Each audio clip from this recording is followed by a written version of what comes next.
그 남자. 박규현.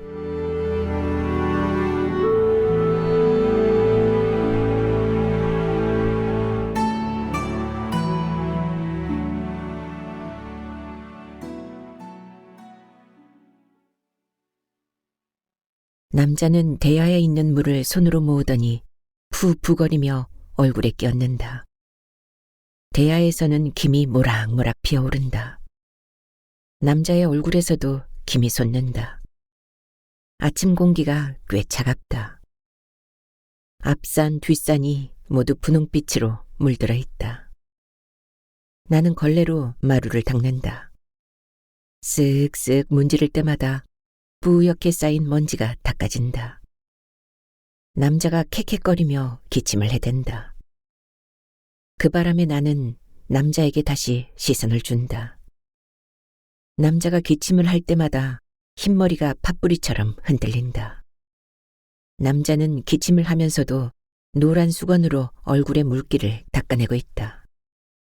내 집과 남자네 집은 이웃에 접해 있다.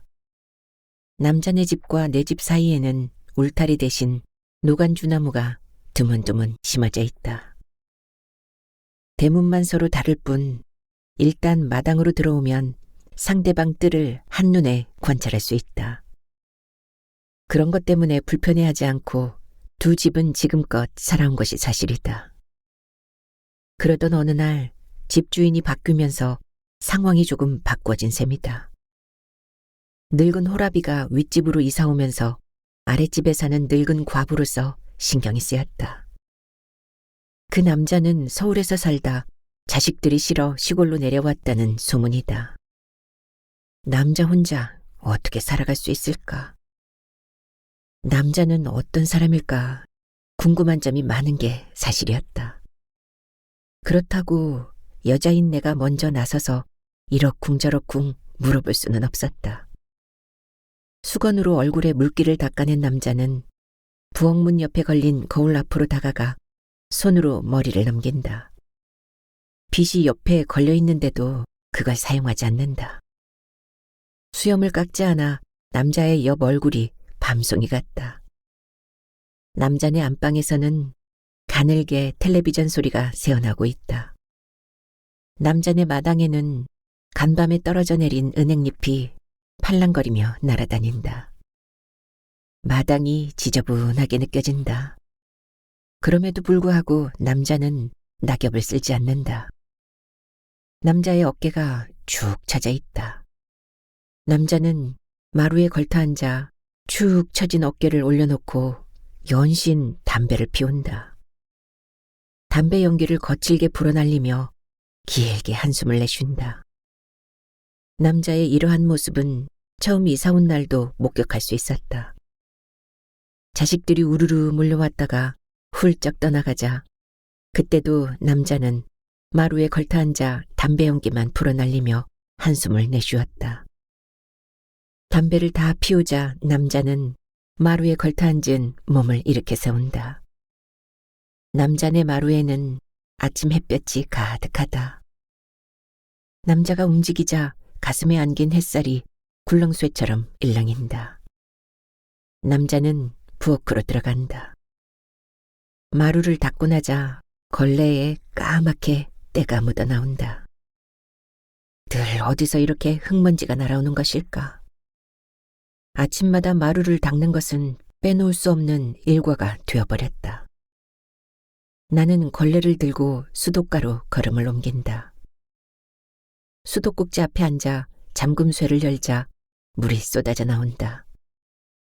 대야에 물이 차오르자 그 속에 걸레를 넣고 주물주물 비벼댄다. 손등에 찬 냉기가 닿으면서 으스스 몸이 떨린다. 젊었을 때만 해도 견딜만 했었다. 그러나 지금은 그게 아니다. 찬물에 손을 넣기가 겁난다. 그렇지만 어쩌겠는가.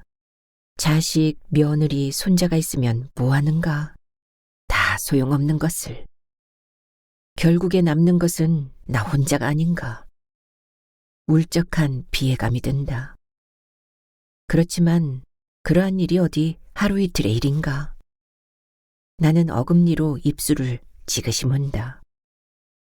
손으로 비벼 빤 걸레를 비틀어 물기를 짜낸다. 그 걸레를 오른손으로 들고 달달 턴다. 그런 다음 마루 구석에 올려놓는다. 부엌에서는 된장 끓는 구수한 냄새가 난다. 넘치면 안 되지. 나는 빠르게 부엌으로 발걸음을 옮긴다.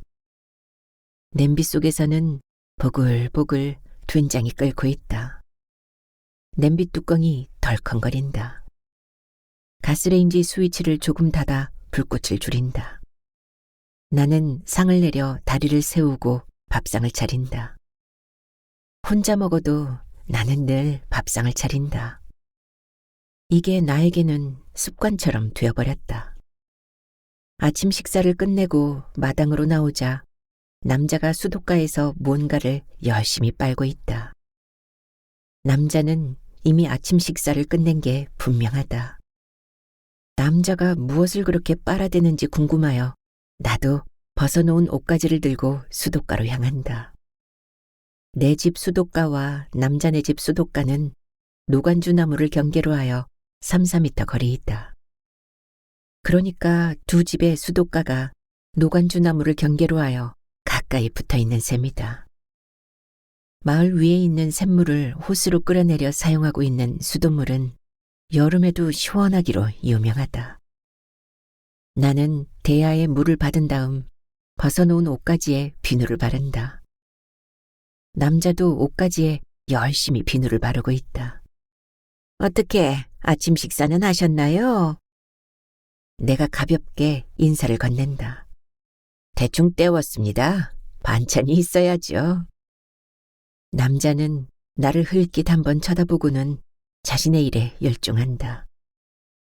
남자에게는 별다른 표정이 없다.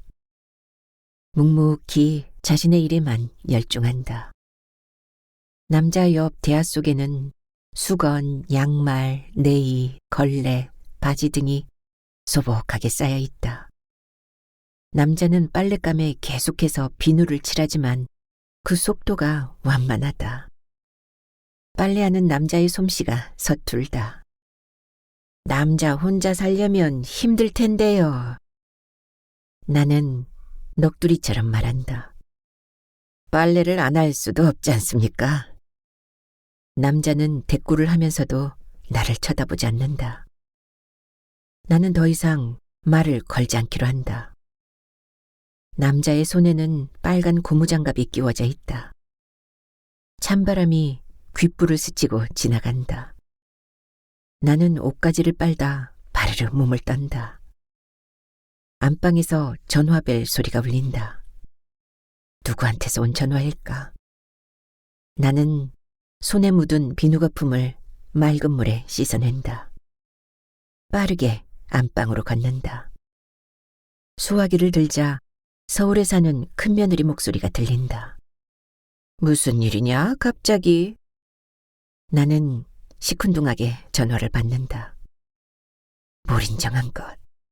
시애미를 모른 척해? 시애미는 홀로 살게 놓아두고 너희들끼리 니롱내롱하면서 오지게 사니까 깨소금이 쏟아지겠지야. 그래, 잘 살아보거라. 궁금해서 안부 전화 드렸어요. 별일 없지요? 죽지 않고 살아있다. 걱정 말고 너희들이나 잘 살거라. 어머님 말투가 이상하게 느껴지네요. 어디가 아프신가요? 아니면 서운한 것이 있나요? 말씀해 보세요. 아프지도 않고 서운한 것도 없다. 그만 끊자꾸나. 빨래를 하다 전화를 받았다. 용돈은 있으세요? 있다. 걱정 말거라. 그러면 끊는다. 내가 먼저 수화기를 내려놓는다. 전화가 기다려지다가도 막상 받고 보면 며느리와 자식이 야속하게만 느껴진다. 나는 아랫목으로 다가가 따뜻한 유 밑에 손을 넣는다. 찬물에 담갔던 손이 온기와 만나자 가슴까지 따뜻해지는 것 같다. 나는 유 밑에 손을 넣고 한참을 있다 손이 따뜻해졌다고 판단되자 당문을 열고 마루로 나온다. 수도가로 가서 빨다만 빨래를 움켜잡고 빨래판에 문지르기 시작한다. 양말, 수건, 저고리 등 빨랫감이 많지 않아 빨래하는 데는 시간이 많이 걸리지 않는다. 나는 마당을 가로지르는 빨랫줄에 빨래를 넣는다. 빨래는 허공 중에 매달려 11월의 투명한 햇살을 잡고 흔든다. 남자네 마당에도 빨랫줄이 메어져 있다. 빨랫줄 가운데에는 지지대가 세워져 있을 뿐 빨래는 한 개도 걸려있지 않다. 대신 참새 댓마리가 앉아 짹짹거리며 아침을 쪼아대고 있다. 남자네 빨랫줄과 내 집 빨랫줄은 상당히 다른 양상을 보인다. 내 집 빨랫줄에는 대체로 빨래가 걸려있는 편이다. 빨랫감이 나오는 대로 나는 즉시 세탁을 해버려야 직성이 풀리는 성격이다. 그러다 보니까 빨래가 빨랫줄에서 떠나지 않는 것이다. 그러나 남자네 빨랫줄은 텅 비어있는 경우가 더 많다. 그만큼 남자가 빨래를 자주 하지 않는다는 이야기이다. 나로서는 충분히 이해할 수 있는 대목이다. 빨래하기 좋아하는 남자가 어디 있겠는가. 남자도 그러한 일반적인 사내들의 군상에 해당되는 경우일 것이다. 남자는 이사 온 지 얼마 되지 않아서 그런지 집을 비우고 멀리 나가지 않는다. 고작 집을 비우는 경우가 있다고 한다면 집 뒤에 있는 뒷동산으로 올라가 마을을 내려다보며 연신 담배를 빨아대는 것 정도다. 그것도 오래 머물지 않는다. 남자는 집안에서 주위를 맴돌며 하루를 보낸다. 어느 때는 마루에 카세트 녹음기를 틀어놓고 음악을 들어가며 집 주위를 어정거린다. 그러던 남자가 근래에는 조금 다른 양상을 보이고 있다. 괭이로 장독대 주위를 판다든가 망치로 집 곳곳에 못질을 하는 경우가 많아졌다는 사실이다. 빨래를 끝낸 남자는 빨랫줄 가운데에 받쳐둔 지지대를 잡고 기울인다. 그러자 높이 올라가 있던 빨랫줄이 키 높이로 내려온다. 남자는 젖은 빨래를 툭툭 털어가며 빨랫줄에 넣는다. 빨래는 빨랫줄에 대롱대롱 매달린다. 빨래를 모두 널자 남자는 지지대를 잡고 앞으로 밀며 똑바로 세운다. 그러자 빨랫줄이 높이 오르면서 빨래도 위로 솟구쳐 오른다. 남자는 손에 끼운 빨간 고무장갑을 벗어 마루 위에 널어놓는다. 그리고 마루 위에 걸터앉는다. 주머니에서 담배를 한 개비 꺼내더니 불을 붙여 입에 문다. 남자는 입맛을 다시며 담배를 맛있게 빨아댄다. 빨래하기도 보통 일이 아니구먼. 남자는 먼 앞산을 쳐다보며 혼자 웅얼거린다. 남자네 집이 아침부터 소란스럽다. 며느리나 딸 아니면 일가 친척들이 찾아온 게 분명하다. 남자를 가리켜 아버지 아버지 하며 경망스럽게 부르는 걸 보면 며느리는 아닌 것 같다.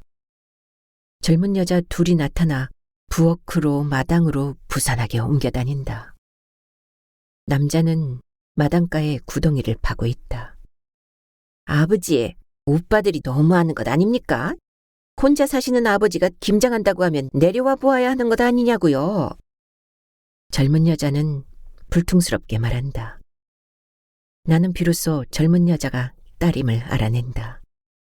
그런 소리 말거라. 나는 이미 포기했다.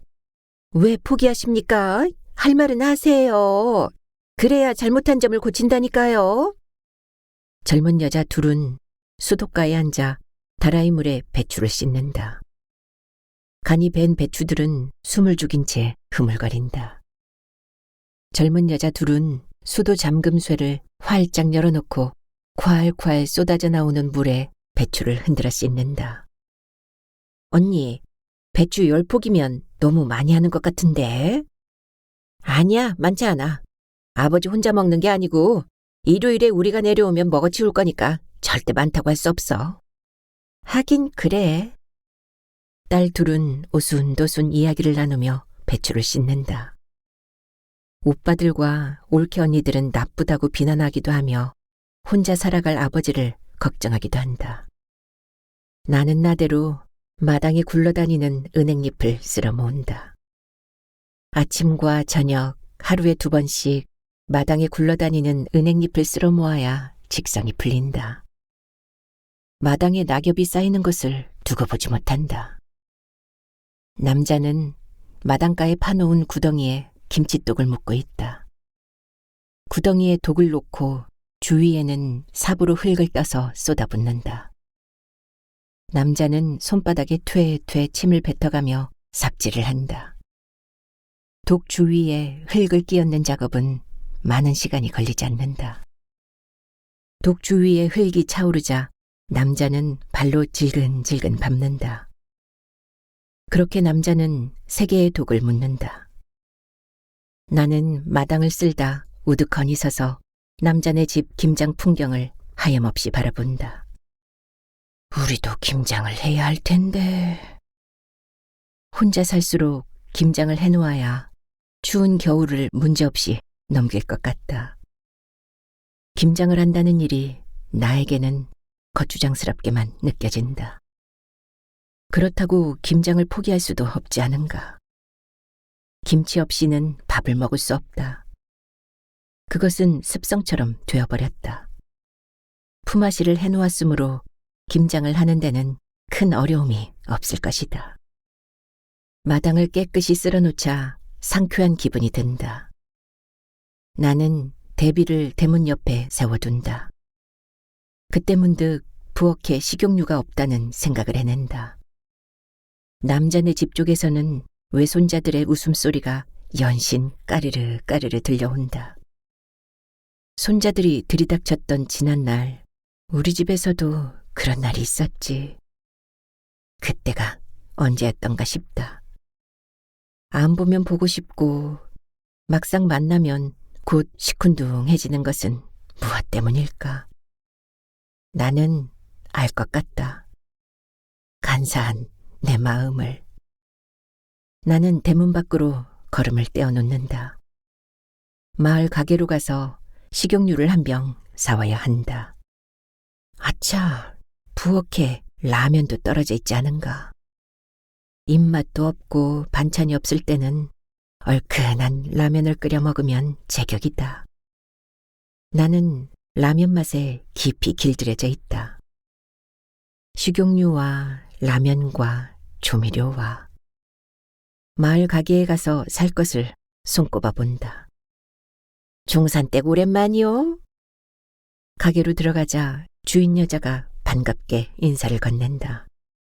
내가 그렇게 진짜 오랜만에 나타난 건가요? 엊그제 다녀간 것 같은데. 아니지요. 열흘도 넘었어요. 혼자 살다 보니까 가게에 올 일이 뭐 있어야지요. 마을 가게는 기본적인 생활 필수품을 갖추고 있다.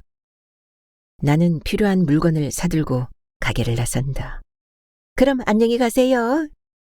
주인 여자는 친절하게 작별 인사를 건넨다. 그래요. 다음에 또 봅시다. 나는 물건이 든 검은 봉지 하나를 들고 집으로 향한다. 마을 고사튼 팔랑거리며 날아다니는 낙엽들로 인하여 지저분하다. 안방으로 들어와 가게에서 사온 물건을 서랍장 위에 놓고 나는 아랫목에 눕는다. 아침밥 짓고 아침 청소하고 가게에 갔다 오고 별로 심하게 몸을 움직인 것 같지도 않은데 허리가 시큰하게 아프다. 나는 따뜻한 아랫목에 반드시 눕는다. 따뜻한 아랫목에 눕자 허리 부분이 시원해진다. 허리가 아플 때는 따끈따끈한 아랫목에 등을 굽는 것이 제일 상책이라는 것을 나는 경험으로 알고 있다. 한참을 누워있자 가물가물 의식이 혼미해져 온다. 남자네 집 쪽에서 들려오는 아이들의 웃음소리가 아련하게 꿈결처럼 들린다. 나는 스르르 눈을 감는다. 얼마나 잤을까? 눈을 뜨자 천장의 연두색 사방 연속 무늬가 정갈한 느낌으로 다가온다. 점심시간이 지났는데도 시장길을 느낄 수 없다. 나는 마루로 나온다. 김장이 끝났는지 남자네 집은 조용하다. 남자네 안방에서 사람들의 웃음소리가 들린다. 남자네 마당에는 남자 혼자 나와 시래기를 치우고 있다. 남자는 마당에 널려있는 시래기를 갈퀴로 끌어모은다. 그런 다음 시래기를 손으로 주워 두엄더미 위에 던진다. 그래도 마당에는 드문드문 시래기 줄기들이 눈에 띈다. 남자는 대비로 마당에 깔린 시래기 줄기들을 두엄더미 쪽으로 쓸어 모은다. 그러자 마당은 금세 깨끗해진다. 마당가에는 땅에 묻어놓은 김치독 3개가 낮은 포복 자세로 엎드려 있다. 아버지 식사하세요. 남자네 안방에서 딸의 목소리가 들린다. 그래, 곧 들어가, 아마. 마당 쓸기를 마친 남자는 대비를 헛간 옆에 세워두고 수도가로 와서 대야에 물을 받아 손을 씻는다. 오늘따라 남자의 얼굴에서 약간의 생기가 느껴진다. 마루에 앉아있는 나와 시선이 마주치자 남자는 금세 시선을 거두어 간다. 겸연쩍은 표정이다. 손을 씻은 남자는 마루로 가더니 기둥에 걸린 수건에 물기를 닦아낸다. 남자가 마루로 올라서자 안방문이 열린다. 남자는 빨려 들어가듯 안방으로 모습을 감춘다. 시장기가 느껴지지는 않지만 그래도 끼니를 때워야 될 것 같다. 나는 부엌으로 발걸음을 떼어놓는다. 끼니 때는 어찌 그렇게 잘도 찾아오는지 여느 때보다 입맛이 없다. 나는 라면을 끓일 생각으로 가스레인지를 켜고 물이 담긴 냄비를 올려놓는다. 파란 불꽃이 꽃 같은 형상으로 냄비를 받치고 있다. 물이 끓기 전에 나는 미리 상을 준비해 놓는다. 수저를 놓고 김치를 상 위에 올려놓는다. 신김치를 쳐다보기만 해도 왼쪽 눈이 감긴다. 김치를 담가야 할 텐데 곧 김장을 해야 할 것이므로 따로 김치를 담글 필요는 없을 것 같다. 당분간 혀 구부라지는 신김치를 먹어야 될 것 같다. 상 위에 반찬을 놓는다고 했지만 특별한 것은 없다. 김치와 고추장과 짠 깻잎이 반찬의 전부이다. 요즘은 통 반찬을 해먹기 싫다. 되는 대로 닥치는 대로 끼니를 때우고 있는 것이 나의 실상이다. 하루하루 날이 지나가면서 꼼짝하기 싫고 반찬도 해먹기 싫으니 그게 늙었다는 징표일 것이다. 굶을 수도 없고 그렇다고 죽을 수도 없는 따분한 늙은 과부의 일상. 내가 생각해도 한심하다. 상을 차리다 잠깐 부엌 바닥에 쪼그리고 앉아있는데 인기척이 들린다. 김장김치 좀 가져왔어요. 윗집 남자의 딸이 부엌문 앞에 서 있다. 남자의 딸은 김치가 담긴 양푼을 내 앞으로 내민다. 나는 엉겁결에 양푼부터 받고 본다. 나는 누구라고? 이웃에 살면서 도와주지도 못했는데 무슨 김치를 가져왔어요. 김장이라고 조금 했거든요. 맛있을지 모르겠어요. 맛있게 먹을게요. 나는 양푼에 담긴 김치를 빈 그릇에 비운다. 남자의 딸은 부엌에 차려놓은 밥상을 한심하다는 표정으로 바라본다. 그녀는 내가 차려놓은 밥상을 보고 자신의 아버지가 차려 먹을 밥상, 그것을 상상했을 것이다. 나는 김치를 비운 빈 양푼을 그녀에게 건넨다. 그녀는 양푼을 받아들고 몸을 돌이키며 말한다.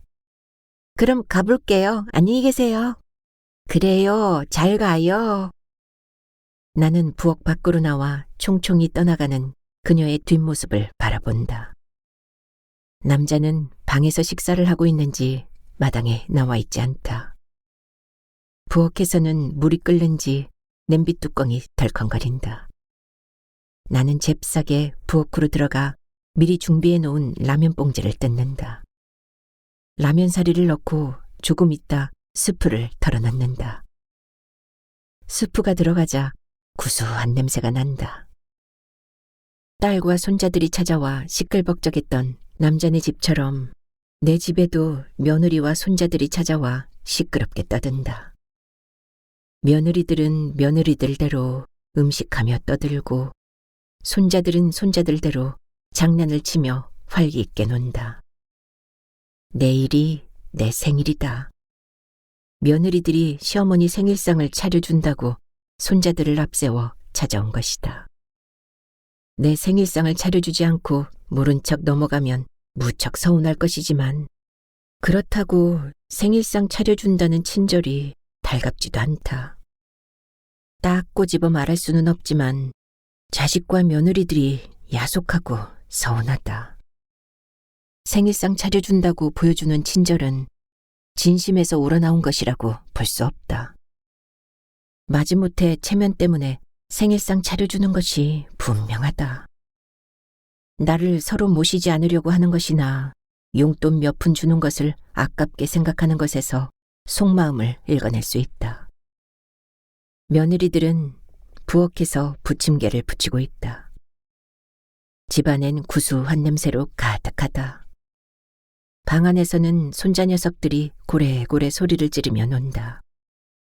나는 부엌으로 갈 수도 없고 안방으로 가기도 그렇다. 손자들이 할머니한테 붙지 않고 무섭다며 도망을 가지 않는가. 오랜만에 만나는 할머니에게 정을 느낄 수 없을 것이다. 남처럼 낯설게 느껴질 것이다.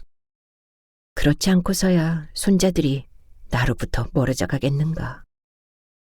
나는 대비로 마당에 떨어진 은행잎을 쓸어 모으며 시간을 보낸다. 마당을 쓸면서도 나는 대문 쪽을 힐끗힐끗 쳐다본다. 직장 때문에 늦게 도착할 거라는 큰아들, 둘째 아들, 셋째 아들이 불쑥 대문으로 들어올 것만 같다. 서운하고 야속하기만 하던 자식들이건만 얼굴이라도 빨리 보고 싶다. 혈육의 정을 새삼스레 느낀다. 이웃집 남자는 헛간에 강목을 대고 못질을 한다. 못질을 하는 소리가 탕탕 뜰을 죄 흔든다. 남자는 입에 못을 물고 귓등에는 연필을 끼우고 있다. 수도가 옆에 있는 헛간은 얼기설기 강목으로 잇대어 있다. 남자의 이마 위에는 구슬땀이 송골송골 맺혀 있다. 남자는 이따금 망치질을 하는 손바닥에 퇴퇴하고 침을 뱉는다. 헛간 한 칸이 앞뒤 좌우로 못질되어 있다. 들랑거리는 출입문이 있고 그 외에는 강목으로 잇대어 있어 짐승을 가두기에 안성맞춤이다. 문만 닫는다면 어떠한 짐승도 밖으로 나올 수 없을 것 같다. 연약해 보이고 풀이 죽어있던 남자의 어디에서 그런 힘이 나온 것일까? 남자는 노련하게 못질을 하며 땀을 뻘뻘 흘리면서도 피로해하지 않는다. 남자에게서는 힘을 느낄 수 있다. 나는 처음 못질하는 소리를 듣고 대수롭지 않게 생각했었다. 그런데 꾸며놓은 헛간을 보자 궁금증이 생긴다.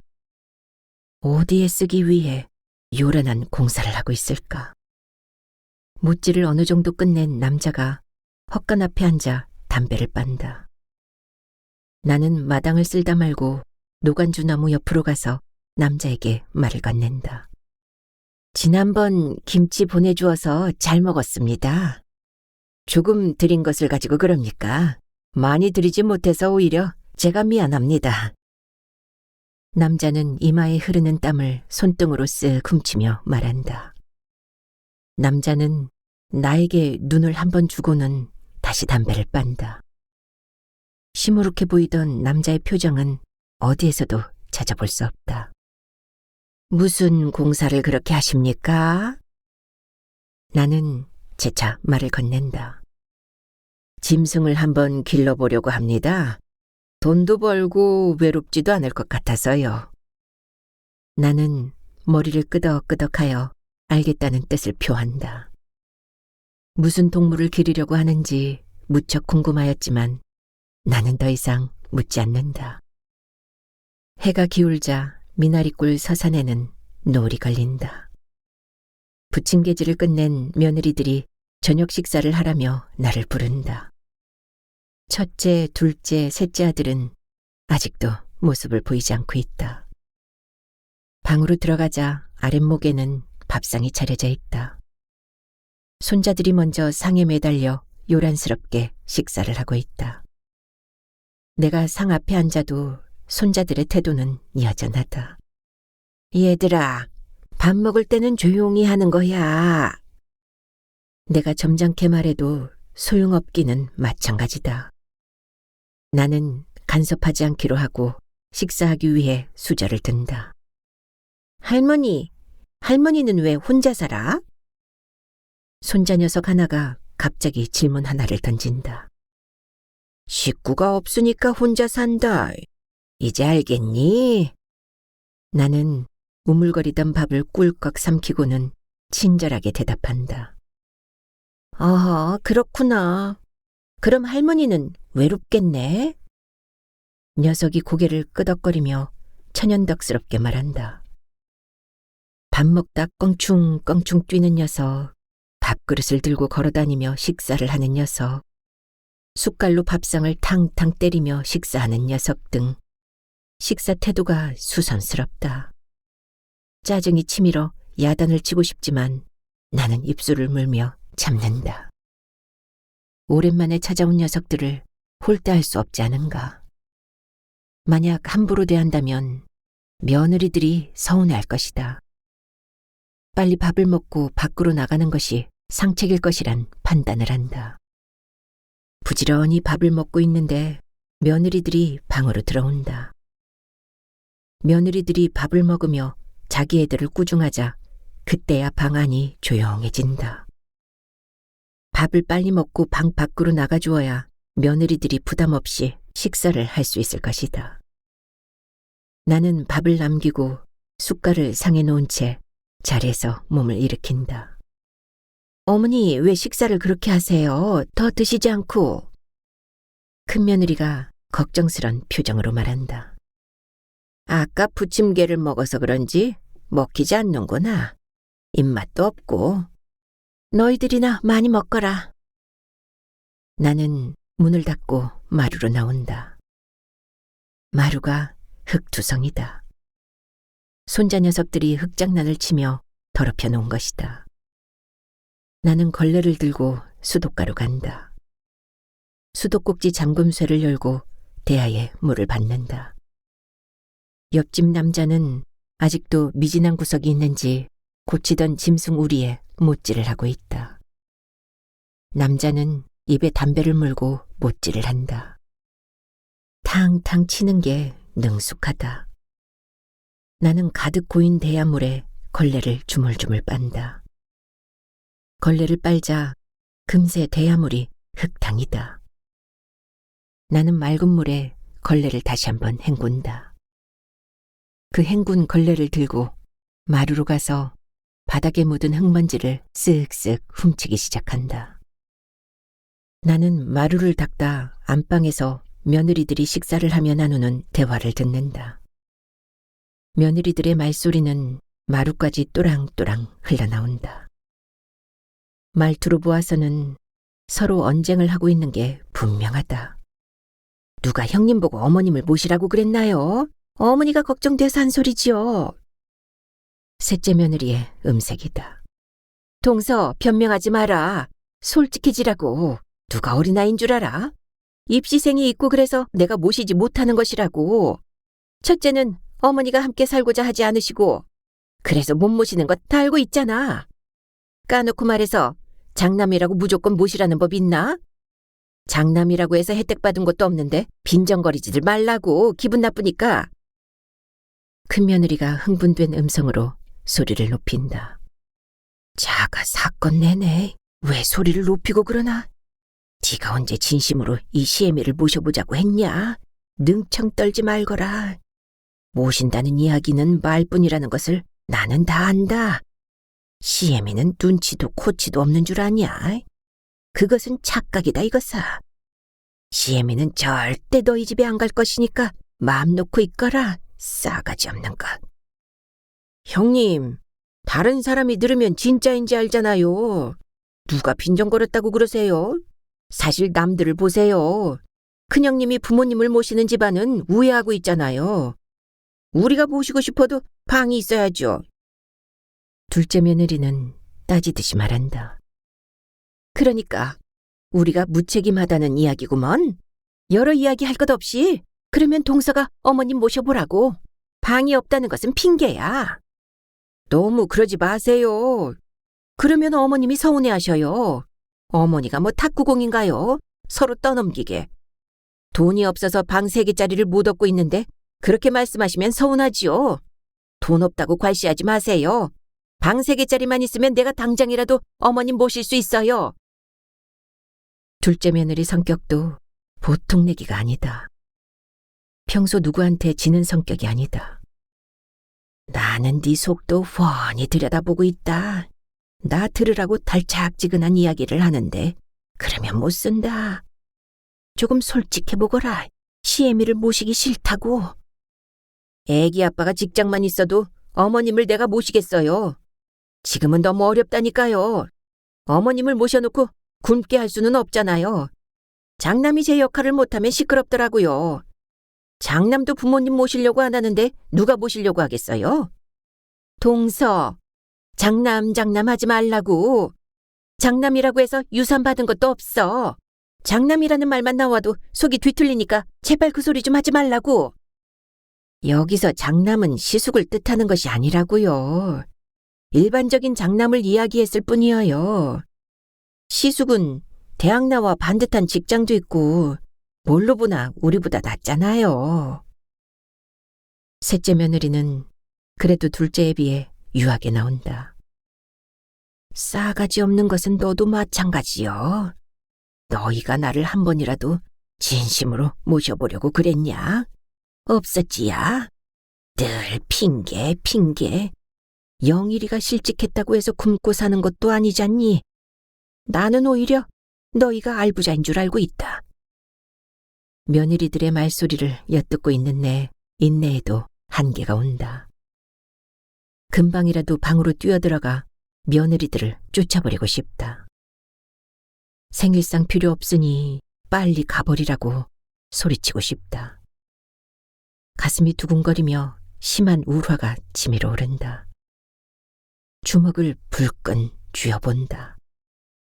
나는 걸레를 마루에 팽개치고는 손을 부르르 떤다. 그렇다고 울화를 밖으로 폭발시킬 수는 없지 않은가. 나이 먹은 내가 참아야지. 내가 며느리들한테 이렇게 괄시를 받고 살아야 하나. 내가 언제 이렇게 천덕꾸러기가 되었나. 나는 굶어 죽는 한이 있어도 너희들 곁으로 가지 않을 것이니까 그렇게들 알고 있거라. 며느리들이 야속하기도 하고 서운하기도 하며 밉기도 하다. 늙어 힘없고 돈 없는 것이 서럽다. 목젖으로 치미는 울화를 끙끙 앓으며 참아내고 있자 나중에는 두 눈가에서 물기가 흘러내린다. 며느리들에게 이 광경을 들키면 안 된다. 약한 모습을 보이면 안 된다. 나는 잽싸게 두 손으로 얼굴을 감싸고 대문 밖으로 나온다. 모진 목숨 매정하게 끊을 수도 없고 살아가자니 늙은 것이 원통하고 서럽다. 나는 대문 밖에 있는 은행나무에 기대고 서서 남몰래 눈가를 훔친다. 어깨가 들썩거린다.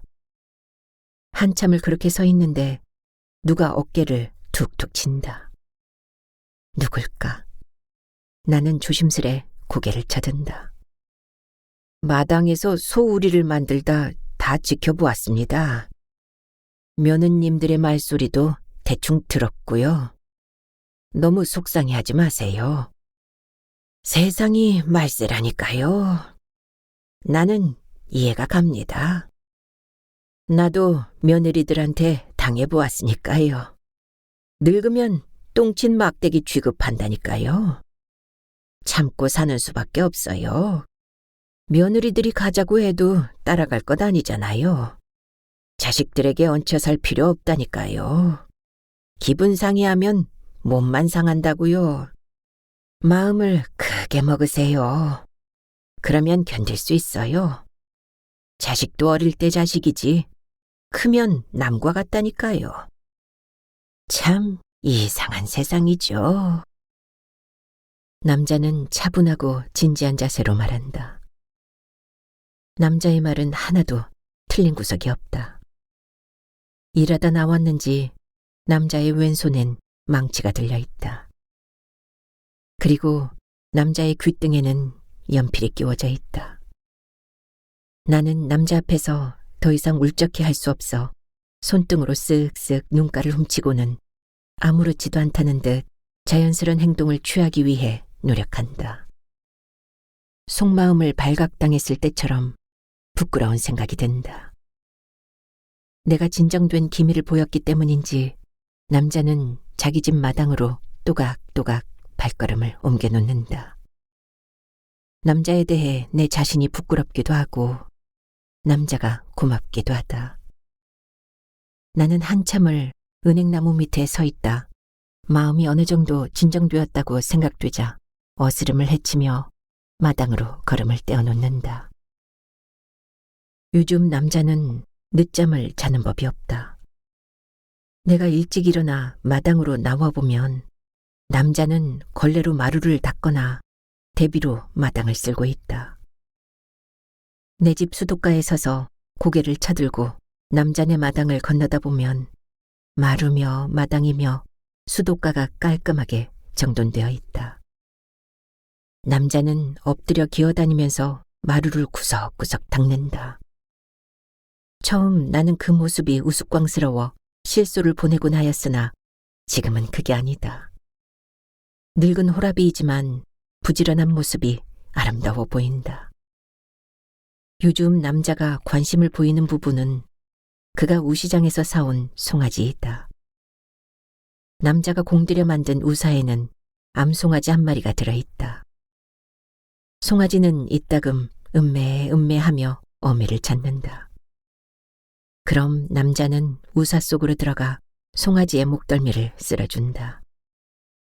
그때 송아지는 남자의 손을 핥으며 다소곳한 행동을 취한다.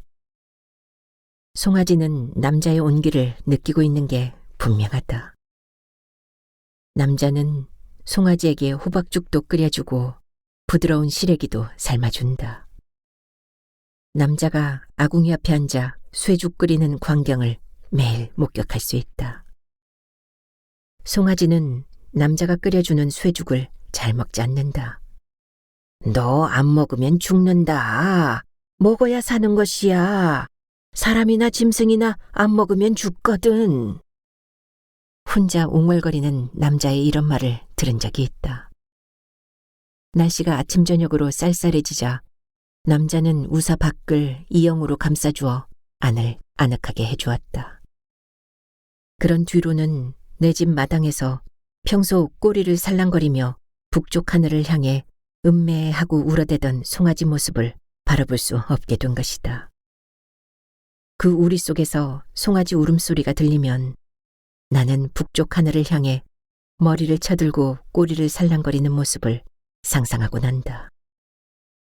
남자는 아침 저녁으로 김이 모락모락 나는 쇠죽을 구유에 부어준다. 남자는 송아지를 상전대하듯 지극한 정성을 쏟는다. 어둠이 내리면 송아지가 보송보송한 자리에서 잠을 잘 수 있도록 집북대기를 깔아주는 것도 잊지 않는다.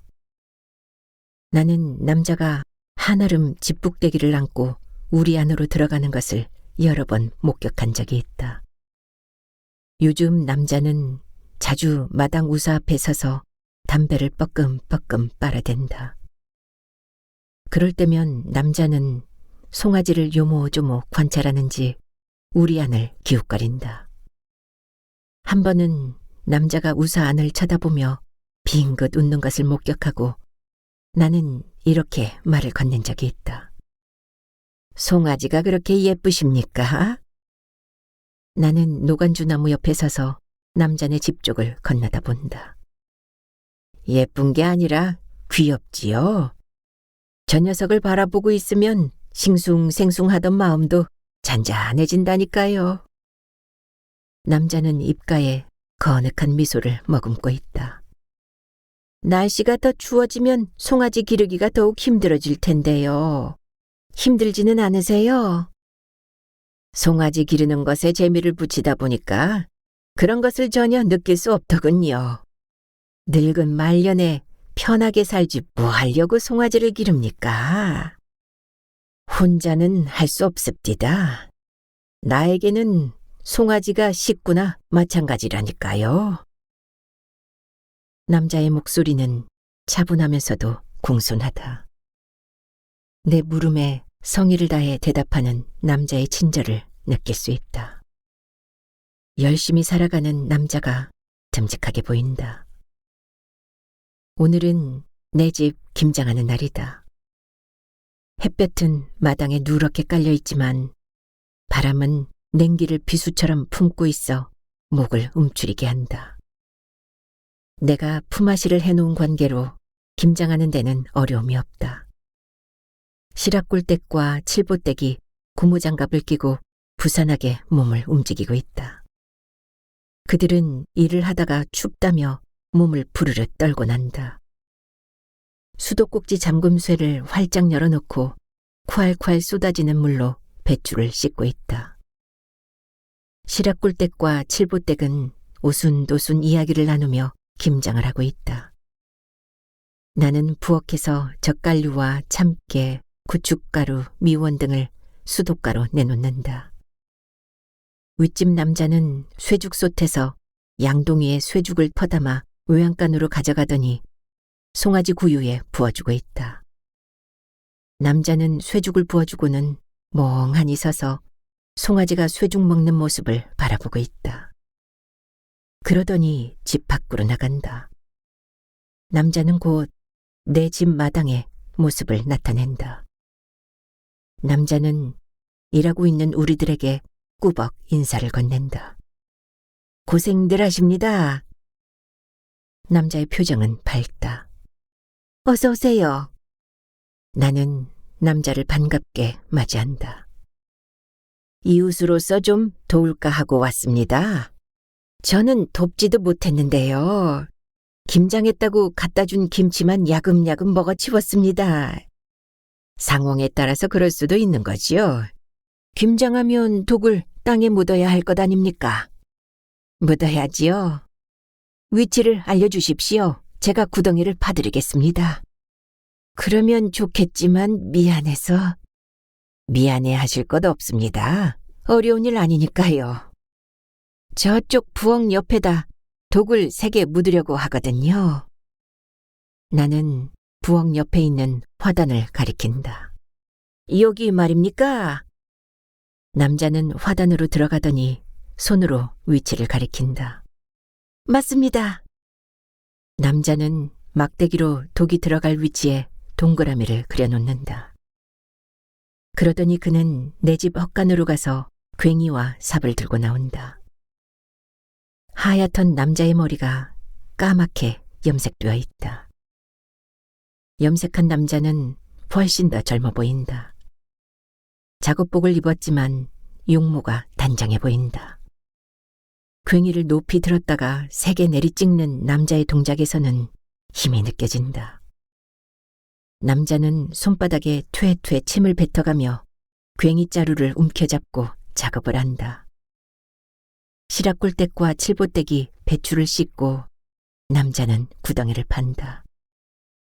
내가 사는 집에도 오랜만에 활기로 넘친다. 남자네 우사에서는 송아지가 음매하며 울어댄다. 전기면도기로 매일 수염을 깎아 얼굴에서 곱다란 이미지를 느낄 수 있다. 처음 이사 왔을 때 수염을 자주 깎지 않아 거칠한 인상을 주었던 것과는 대조적이라고 할 수 있다. 아침마다 수도가에서 거울을 보며 전기면도기로 수염을 깎는 남자를 목격할 수 있다. 그리고 남자는 웃음이 많아졌다. 나와 시선이 마주치면 늘 빙긋 웃는 것으로 인사를 대신한다. 그리고 남자는 장날이면 어김없이 시장에 간다. 거기에서 남자는 생활용품을 사서 들고 온다. 혼자 산다고 구차하게 살 수는 없잖아요. 언젠가 남자는 나에게 장날 시장에 가는 이유를 그렇게 밝힌 적이 있다. 그날 장날 나는 시장에 다녀오다 다급하게 부르는 사내의 목소리를 들었다. 나는 무심코 고개를 돌린다. 이웃집 남자가 헐레벌떡 뛰어오고 있다. 남자는 넥타이를 맨 정장 차림이다. 남자의 손에는 장보기한 비닐주머니 하나가 들려있다. 남자가 나를 향해 소리쳤음을 알아차린 나로서는 걸음의 속도를 늦추지 않을 수 없다. 나는 슬슬 걸으면서 남자 쪽에 신경을 곤두세운다. 남자가 나를 향해 소리쳤음을 알아차린 나로서는 같이 동행하자는 뜻이겠지. 나는 나름대로 남자가 나를 향해 소리친 이유를 유추해본다. 계속 걸어가시니까 따라잡기가 매우 힘드네요. 내 가까이 다가온 남자는 숨을 몰아쉰다. 남자는 깊게 숨을 들이마셨다가 거칠게 내뱉는다. 그러기를 여러 차례. 거친 호흡이 진정되자 남자는 손바닥으로 가슴을 쓸어내린다. 남자의 넥타이는 연두색 바탕에 빨간 꽃무늬가 그려져 있다. 윤기 흐르는 양복은 아니지만 곤색 정장이 깔끔한 느낌을 가져다 준다. 남자로서는 무척 신경을 쓴 모습이다. 염색한 남자의 머리는 양옆으로 단정하게 빗어져 있다. 남자는 이따금 손끝으로 뒷머리를 다독거려준다. 누가 뒤에서 소리치길래 저는 처음 놀랐지요. 무슨 급한 일이라도 있는 줄 알고. 같이 가자고 불렀지요. 종산댁을 발견하는 순간 무척 기쁘더군요. 혼자 터덜터덜 걷는 것보다 동행자와 함께 이야기하며 걸으면 외롭지 않잖아요. 남자는 이를 내놓고 웃는다. 그러면서 몸을 바르르 떤다. 옷을 얇게 입은 것 같은데 춥지 않으세요? 조금도 춥지 않습니다. 남자는 말은 그렇게 하면서도 목을 잔뜩 움츠린다. 그렇지만 걸음만은 활기차다. 나는 남자와 나란히 걷다 바람을 타고 건너온 화장품 냄새를 맡는다. 나는 왠지 그 냄새가 좋다. 남자는 면도를 하고 스킨 로션이나 밀크 로션을 바른 게 아닐까.